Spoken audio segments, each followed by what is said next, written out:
What's up mga ka-chibi? Tuloy-tuloy pa rin ang ating pagpipilgrimage at para sa ating next video ngayon.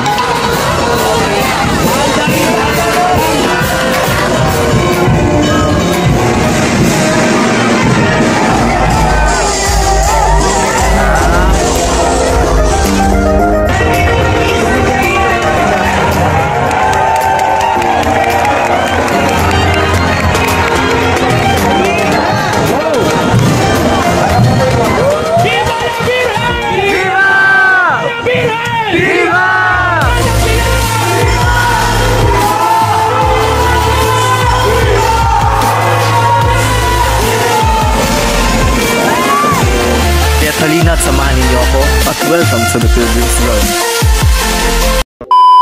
So mga ka-chibi, nandito tayo ngayon sa may retiro.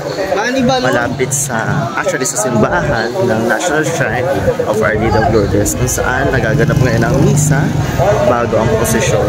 At ngayon ay sasama tayo sa prosesyon sa karangalan ng Birhen ng Lourdes. Kaya tara!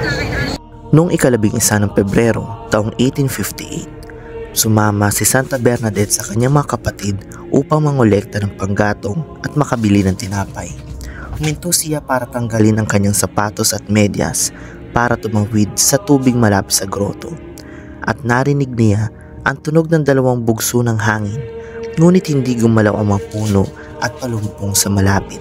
Mula sa dilim, dumating ang isang nakakasilaw na liwanag at isang puting figura. Ayon sa kanya, nakasuot ito ng puti at may taling asul na sinturon sa kanyang bewang at gintong dilaw na rosa sa bawat paa. Ang kulay ng kanyang rosaryo.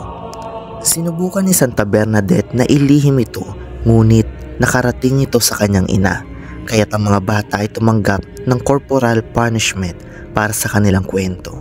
Bumalik si Santa Bernadette sa groto pagkaraan ng 3 araw at nagdala ng banal na tubig bilang isang pagsubok na ang aparisyon ay hindi masama, at hiniling na kung siya ay mula sa Diyos, dapat siyang manatili. Kung siya ay masama, kailangan niyang umalis. Sinabi niya na ang pangitain ay nagpapasalamat lamang sa kanya nang ibuhos ang banal na tubig at ginawa niya ang kanyang mga kahilingan. Natakot ang mga kasamahan ni Santa Bernadette nang makita siyang tuwan-tuwa. Nanatili ito kahit bumalik na sila sa kanilang nayo. Noong 18 ng Pebrero, nagsalita siya tungkol sa sinabihan ng ginang na bumalik sa groto sa loob ng 2 linggo. Ang sabi sa kanya, "Pinapangako ko na ikaw ay liligaya hindi sa mundong ito, ngunit sa susunod." Di nagtagal, kumalat ang balita sa paligid at nagkaroon ng interes ang kanyang mga magulang. Inutusan si Santa Bernadette ng kanyang mga magulang na huwag nang pumunta doon. Nagulat ang mga tao nang marinig nila ang kanyang kwento, at noong 24 ng Pebrero, ikwinento ni Santa Bernadette na humingi ang aparisyon ng panalangin at pagsisisi para sa pagbabagong loob ng mga makasalanan. Kinabukasan, hiniling sa kanya ng babae na maghukay sa lupa at uminom sa bukal na sasabog. Ginawa niya ang sinabi at ang batis sa lalong madaling panahon ay naging focal point para sa mga pilgrimage. Habang kumakalat ang balita, ang tubig ay nagbibigay ng medikal para sa mga pasyente at maraming ulat ng mga himalang pagpapagaling ang mga sumunod. Ang gobyerno ay nabahala at binakura ng lugar at naglabas ng matigas na parusa para sa sino mang susubok na lumapit dito. Ang Lourdes ay naging isang pambansang issue sa France na nagresulta na sa Emperor Napoleon III na muling buksan ang groto noong October 4, 1858. Binisita ni Santa Bernadette ang barikadang groto sa ilalim ng takip ng kadiliman, at noong 25 ng Marso, sinabi sa kanya ng babae na siya ang Immaculada Concepcion. Noong linggo ng pagkabuhay, 7 ng Abril ay bumisita si Santa Bernadette at napagmasdan na hinawakan niya ang kanyang mga kamay sa ibabaw ng kandilang nakasindi, at noong 16 ng Hulyo, binisita niya ang groto sa huling pagkakataon at sinabing, "Hindi ko pa siya nakitang ganito kaganda." Kasama niya at sa kanya ang lahat ng parangal at papuri.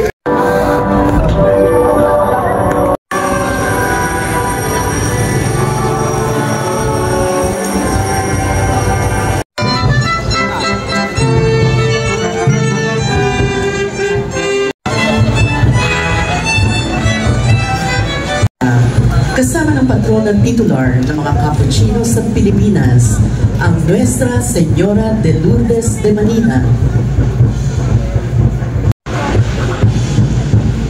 San Pedro Bautista, ikalawang patron ng Diocese ng Cubao, tuwing ika-5 ng Pebrero. Ang imahen ay nasa pangangalaga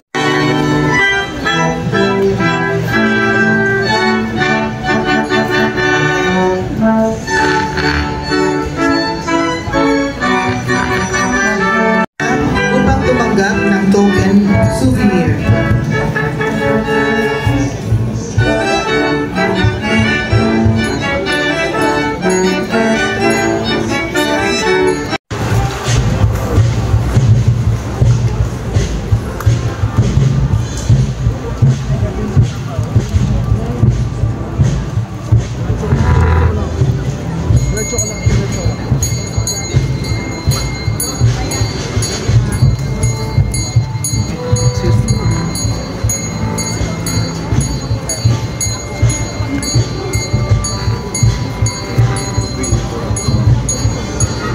San Diego de Alcala, patron at itakasi ng bayan ng Toro, Valenzuela, ipinagdiwang ang kanyang kapistahan Nasa pangangalaga ni Ginoong Jefferson Fernando mula sa Malabon City. Kaagapay ng karosa ang mga sumusunod: Barangay Siena,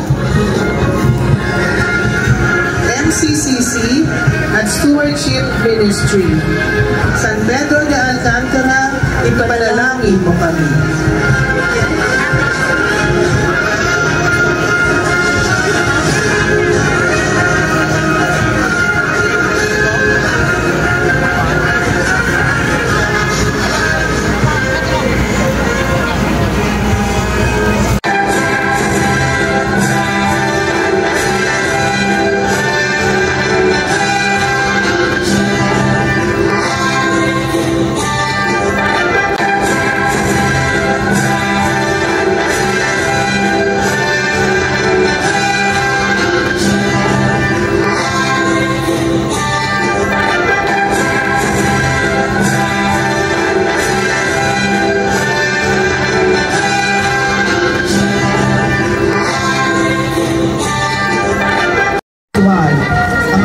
Listahan ay tuwing ika-18 ng Setyembre.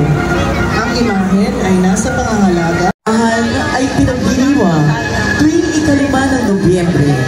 Ang imahen ay nasa pangangalaga ng parokya ng Santa Teresita del National Shrine of Our Lady of Lourdes Catholic Charismatic Community, Social Communications Ministry, San Pio de Pietrelcina, Francisca de Jesus, fundadora ng Capuchin Sisters of Mother Rubato. Kapistahan tuwing ika-6 ng Agosto. Ang imahen ay nasa Lidero at Martir. Ang imahen ay nasa pangalaga ni Ginoong Jefferson Fernando ng Malabon City. City, Batangas. Kaagapay sa karosa ang mga sumusunod: Barangay Salvacion, Salvacion Chapel, Vocation and Formation. Inang Serapica, ang kanyang kapistahan ay ipinagdiriwang tuwing ika-11 ng Agosto. Ang imahen ay nasa pagkakadiri ng mga... Ang kapistahan ay pinagdiriwang tuwing ika-4 ng Oktubre. Ay nasa pangangalaga ng Chocho Segundo. Kaagapay sa karosa ang mga sumusunod: at masunurin sa Diyos ang naging gabay niya tungo sa kabanalan. Isang payak at inosenteng bata na naging tagapalaganap ng mensahe mula sa mahal na Birhen, ang Immaculada Concepcion. Jose, patron de la Iglesia Universal, ang nagtaguyod kay Jesus at Maria. Ang kanyang kapistahan ay tuwing ika-11.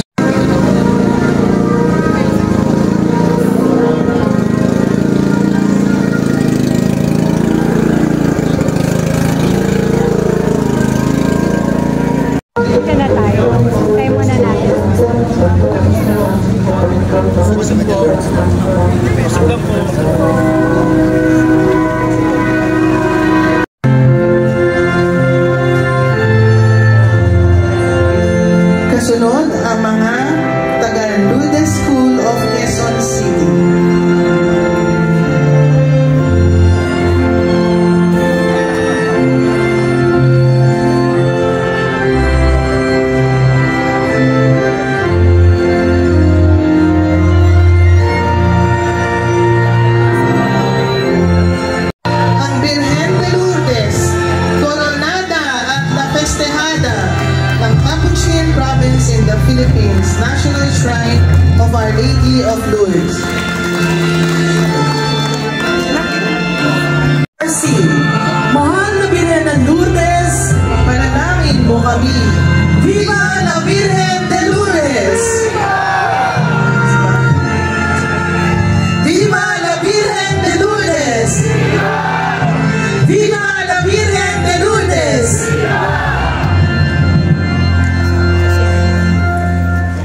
kami ang bayan ng Diyos na nagsagawa ng lahat ng mga bagay ayon sa kanyang panahon.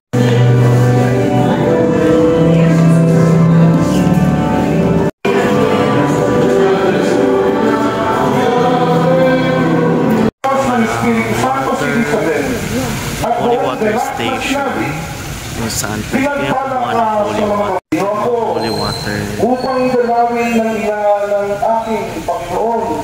Pwede kayong kumuha.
Virgin of Virgins, Mother of Christ, Mother of Divine Grace,